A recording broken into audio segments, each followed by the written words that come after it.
চলছে ফলন মৌসুম, তাই আঙুর তোলায় ব্যস্ত জার্মানির পশ্চিমাঞ্চলের কৃষকরা। তবে বাঁধ সেধেছে তীব্র গরম। আবহাওয়া সাধারণত নাতিশীতোষ্ণ প্রকৃতির হলেও এবার তাপমাত্রা উঠে যাচ্ছে 40 ডিগ্রির কাছাকাছি। যদিও কৃষকদের আশা ওয়াইন উৎপাদনে প্রভাব ফেলবে না এই তাপমাত্রা।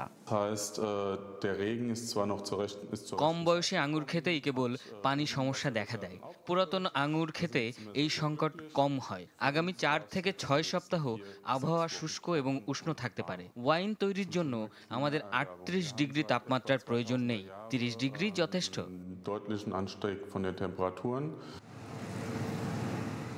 আঙুর চাষিরা অসন্তুষ্ট না হলেও প্রকৃতির বৈরী আচরণে হতাশ গম চাষিরা।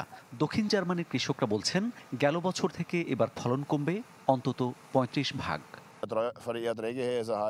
এবছর বসন্তকাল ছিল খুব শুষ্ক এবং খুব ঠান্ডা। জুন মাসে তীব্র তাপ এসে জুলাই পর্যন্ত স্থায়ী হয়, তাই খুবই খারাপ ফলন হয়। গত বছরের তুলনায় আমার মনে হয় এটি প্রায় 30 থেকে 35% কম হবে।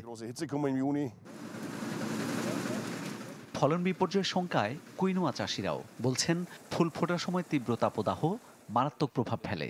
এখন 2 সপ্তাহ ধরে চলা প্রবল বৃষ্টিতে তোলা যাচ্ছে না ফসল।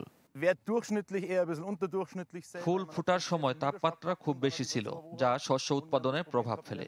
মনে হচ্ছে গড়পড়তা ফলন হবে। ইউরোপ সহ জার্মানির বিভিন্ন অংশে বইছে তাপপ্রবাহ। আবহাওয়া দপ্তরের আভাস, তাপমাত্রা পৌঁছাতে পারে 40 ডিগ্রি সেলসিয়াসে। মামুন উর রশিদ, চ্যানেল 24।